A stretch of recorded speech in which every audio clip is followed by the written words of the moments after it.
What is good? What is good? What is Gucci? Courtney IG, and I'm back again. This time to discuss the long-awaited third studio album. This is what I mean from Stormzy. So, guys, before I get into that, let me just take a few steps back into my thoughts previously on his previous releases on inspiringrich.com if you want to read them in full. So, Gang Signs and Prayers, I feel like was a standout period because Stormzy was the face of grime. He was a fresh new energy with his huge hits like Cold, Big for Your Boots, and of course Shut Up. He also had the unexpected elements of gospel and soul embedded into that, which really he built on more in his second album, which followed 2 years later in Heavy Is the Head.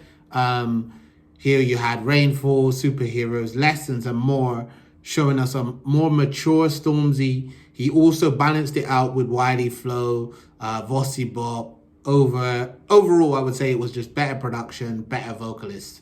So bringing us right up to now, there's been a lot going on for Stormzy. Even though he hasn't dropped an album, he's been on songs, Clash, Ain't It Different, I Don't Know, and then Mel Made Me Do It, just shutting down the whole industry, having everybody from the figureheads in there, and of course the beef with Wiley and Chip. So, guys, let's just get into my thoughts on this album. The somberness of Fire and Water brings us into the album. It's that real vulnerableness, a song dedicated to his ex Maya Jama, based on the writing. There's another example of this and other examples of this. But the one that I was just going to point out now was Fire Babe, which seems like he's talking about the early days of their relationship, I guess. I was really surprised that this was the way that he opened the album based on his previous album intros, which were really explosive, with First Things First, Big Michael.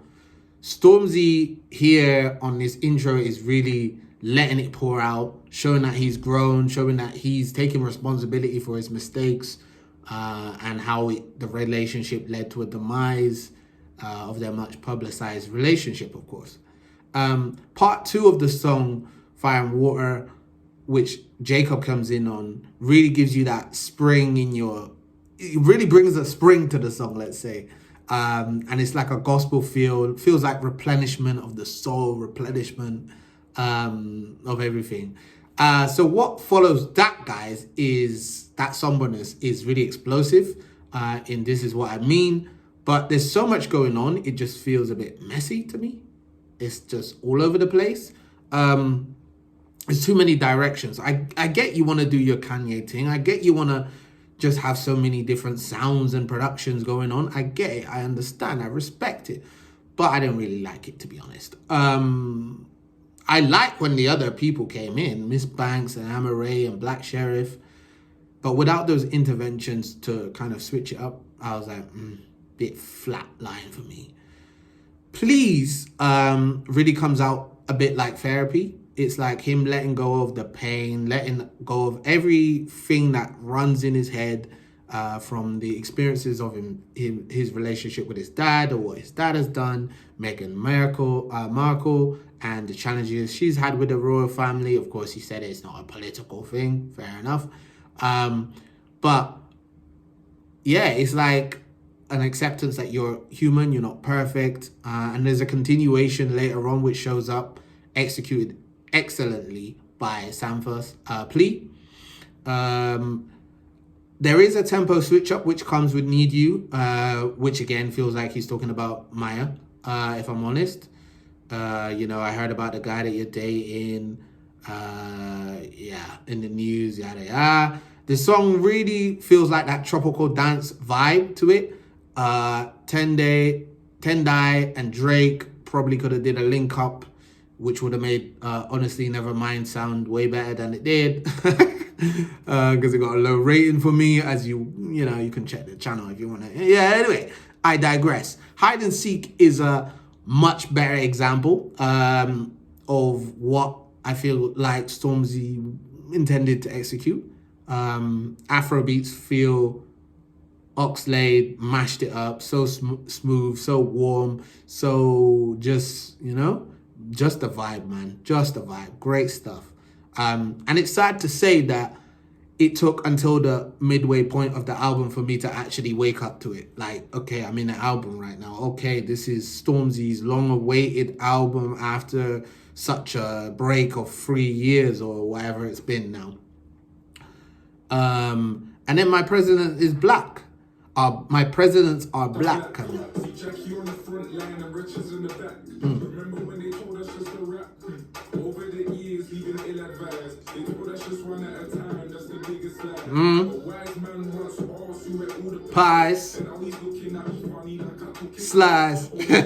We know who you're talking about. You're talking about Wiley. Cheeky jab, mate. But you know, jealousy, you know, Wiley being jealous of him. But war is war, man. War is war. What Wiley said, I don't feel like he means it. Wiley's he's a war guy, you know what I'm saying? So he's championing here not only what he's done, you know, Murky and all of that, Murky books and all of the stuff he's doing with the unis and stuff, but he's talking about the stuff which people have done in the culture, from the Boatengs, co-presidents of Def Jam in the UK, Dave, Serena, Reg, and more. And these songs like these are important because you can draw to them not only for his strength as a proud black person, but also he does songs like Holy Spirit where you can draw on that as a believer in God and say, yeah, that's why I like Stormzy, you know, because he's not afraid to show his faith. He's not afraid to show his belief, and he ain't saying it in a way which is like, you know, oh yeah, materialistic, God give me more materialistic things. He's actually proclaiming like, I acknowledge what you've done for me in my life, God, and that feels really true, and I like that. So again, Stormzy is really clearly dealing with the loss of Maya Jama. It's a common theme. Bad Blood brings the mood down again for me. But it comes up again with I Got My Smile Back, which next to Hide and Seek and My Presidents Are Black are the strongest songs here. So you already know what my top 3 is going to be. Stormzy really is showing here confidence, gratefulness, gratitude to God for bringing him through all the trials and tribulations that he's been faced with, depression, suicidal thoughts some years ago, buying the Rolls Royce, I think only because, yeah, he said when he bought the Rolls Royce, he was at his lowest or something like that. You know, coping mechanisms. Sims mentions about these kind of things on her project as well. You can check out my review. Not trying to plug that right now.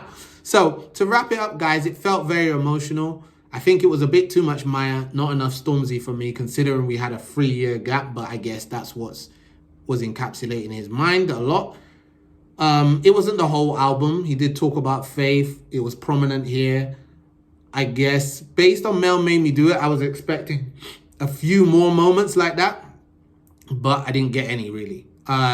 Vocally, he's not the strongest. So when he wants to do the singing stuff, he's kind of limited in the range that he can take it. So it means that it kind of sits, unless there's somebody else next to him, the features, where he has to lean on, as he had to lean on in the last Heavy Is the Head, then it can't really go any further.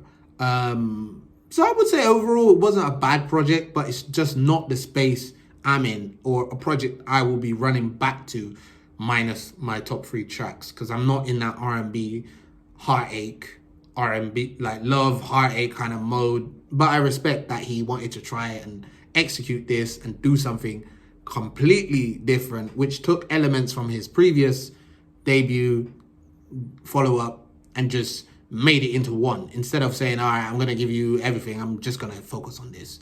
So it's a 6 out of 10 for me, guys. Top 3 tracks. I Got My Smile Back, Hide and Seek, and My Presidents Are Black. You know what to do, guys. Like, comment, subscribe, inspire, it.